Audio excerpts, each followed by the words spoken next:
بسم الله الرحمن الرحيم إن الحمد لله نحمده ونستعينه ونستغفره ونعوذ بالله من شرور أنفسنا وسيئات أعمالنا من يهده الله فلا مضل له ومن يضلل فلا هادي له وأشهد أن لا إله إلا الله وحده لا شريك له وأشهد أن محمدا عبده ورسوله. معزز خواتین و حضرات، میں نے پہلے خطبے میں آپ کو بتایا کہ ہمارے ہاں محرم کا احترام صرف اس وجہ سے کیا جاتا ہے کہ اس ماہ مقدس میں سیدنا حسین رضی اللہ تعالی عنہ اپنے خاندان سمیت شہید ہوئے. لیکن محرم صرف اس ایک واقعے کی وجہ سے نمایاں نہیں ہے، اس کی اور بھی بہت ساری وجوہات ہیں. چونکہ ہمیں اس بات کا بخوبی احساس ہے کہ وطن عزیز پاکستان ہر دور میں اندرونی اور بیرونی فتنوں کی زد میں رہا ہے. لہذا مجھے تو کیا کسی عام آدمی کو بھی کوئی ایسی بات نہیں کرنی چاہیے جس سے ملک کا امن، ملک کی سلامتی کو کسی قسم کا کوئی خطرہ لاحق ہو. لیکن کچھ سوالات کرنے کا ہمارا حق ہے، اور میں آج محرم کے حوالے سے کچھ سوالات کرنا چاہوں گا. سب سے پہلی تو بات یہ ہے، توجہ کیجیے گا ذرا، چند لمحات کے لیے، چند منٹ کے لیے سمجھیں کہ ہم سب آپ تفتیش کر رہے ہیں. چغتائی صاحب، فرض کریں کہ مسجد کے سامنے ایک لاش پڑی ہے. اس آدمی کی انگوٹھی، اس کی گھڑی، اس کا جیبی رومال، اس کا بٹوا، اس کا موبائل، اس کا جوتا مسجد کے گیراج کے اندر سے ملتا ہے.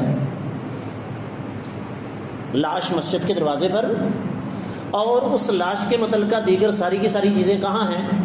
مسجد کے اندر. کسی انکوائری آفیسر کی ضرورت نہیں، کسی پولیس والے کی ضرورت نہیں. سوال یہ ہے کہ شک ملتان، حیدرآباد، کوٹڑی، خیرپور، پشاور، سوات، مردان یا کوئٹہ بیٹھے ہوئے آدمی پر ہوگا یا کہ مسجد والوں پر ہوگا؟ جی، سیدنا حسین رضی اللہ تعالیٰ عنہ شہید ہوئے کربلا میں. اگلا سوال میں اسی کے متعلقہ کروں گا. ان کا گھوڑا، ان کا ترکش، ان کی تلوار، ان کے تیر، ان کا نیزہ، ان کی کمان، سب کچھ عراق میں. لیکن ماں بہن کس کی کرنی ہے؟ جو ہزاروں کلومیٹر دور بیٹھا ہوا ہے. کیا یہ انصاف ہے؟ دوسری بات، آپ شاید ہی کہیں سے یہ لفظ سنیں کہ قاتلان حسین پر لعنت. ہم کہتے ہیں، اور جس کو بھی اہل بیت کے ساتھ محبت ہے وہ میرا ساتھ دے، سب بولو قاتلان حسین پر، قاتلان حسین پر، قاتلان حسین پر. اور جو نہ کرے اس پر بھی. یہ ایک معیار ہے. کیوں قاتلان حسین کا ذکر کیوں نہیں کیا جاتا؟ تیسرا سوال، ذرا آج کل گوگل میپ عام ہے، میں آپ گھر سے نکلتے ہیں لوکیشن لگا لیتے ہیں. اگر سیدنا حسین رضی اللہ تعالیٰ عنہ کو کوفہ داخل ہونے سے پہلے روک لیا گیا تھا تو بھائی کوفہ تو، کربلا تو کوفہ گزرنے کے بعد ہے. دیکھنے ایک آدمی سیالکوٹ سے نکلتا ہے اور اس کی موت واقع ہو جاتی ہے ڈسکا میں، ٹھیک ہو گیا، اور موترا یا گوہے والے چیخنا شروع کر دیتے ہیں. شہید کر دیا گیا، ظلم کر دیا گیا، بلا شبہ ظلم ہوا ہے. تو وہ آدمی اگر اس کو شہید کیا گیا ہے ڈسکا میں جا کے، گوئیں والو، موترا والو، بیلو مار والو، آڈا والو، تم مرے ہوئے تھے.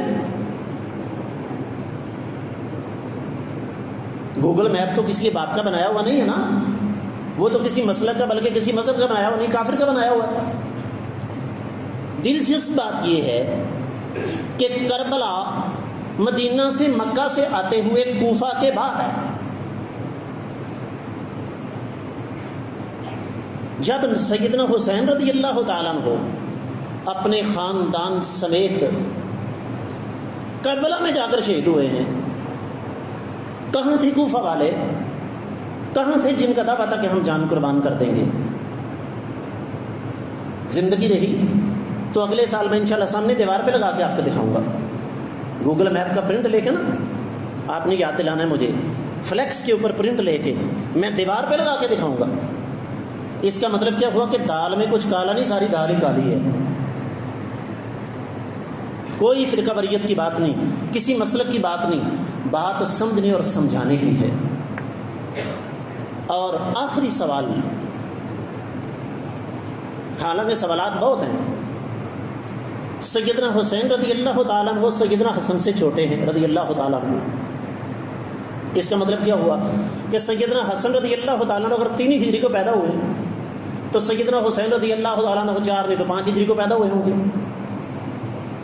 ہمیں آج تک سیدنا حسین رضی اللہ تعالیٰ عنہ کا بچپن بتایا گیا،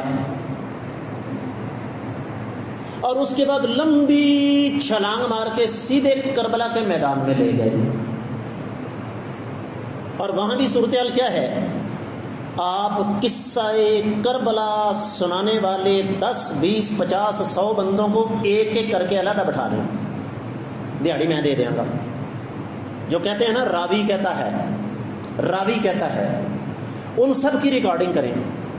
کوئی بات نہیں، تھوڑے کو 400 GB کی ہارڈ ڈسک لے آواں گا میں، ٹھیک ہے؟ 2 بندے ہوں، 200 ہو یا 2000 ہو، اللہ کی قسم اٹھا کے کہتا ہوں سارے کے سارے اگر واقعہ سنائیں گے کربلا کا، آپس میں ملتا جلتا بالکل نہیں ہوگا. لیکن ہمیں کیا سنایا جاتا ہے؟ CC کیمرہ لگایا ہوا ہے، ساتھ مائک پکڑا ہوا ہے، رننگ کمنٹری چل رہی ہے. کیوں؟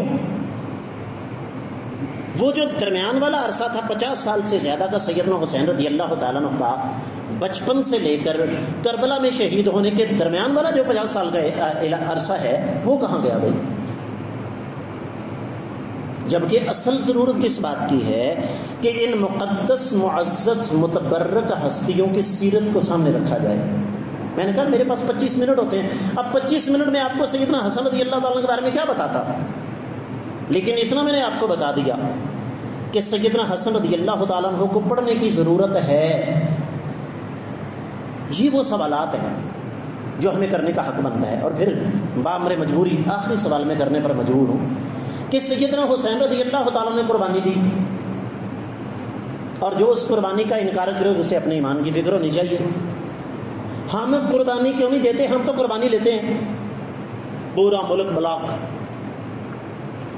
راستے بند، مریض ایمبولینس کے اندر مر رہے ہیں، لوگ اپنے گھروں میں محصور ہیں، باہر نہیں نکل سکتے. کس لیے جی؟ یاد حسین منائی جا رہی ہے. کیا سیدنا حسین رضی اللہ تعالیٰ عنہ کا سبق یہی تھا؟ میں پھر ایک دفعہ عرض کر دوں، الحمدللہ ثم الحمدللہ ہمارا مزاج ہے. یہی وجہ کہ ہمارا ہر جمعہ دونوں خطبے ریکارڈ ہوتے ہیں، باقاعدہ سوشل میڈیا پر آتے ہیں.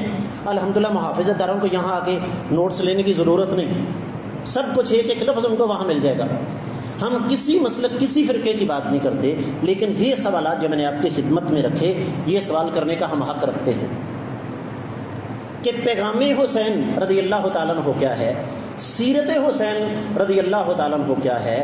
کیا اہل بیت اطہار اور نبی علیہ الصلوۃ والسلام اور آپ کے صحابہ کرام نے صدمے کو اس طرح منایا تھا کہ لوگوں کا جینا حرام کر دیا تھا؟ نہیں. یقیناً ان باتوں پر غور و فکر کرنے کی ضرورت ہے. اللہ تعالیٰ ہمیں ان سوالات پر غور و فکر کرنے کی توفیق عطا فرمائے.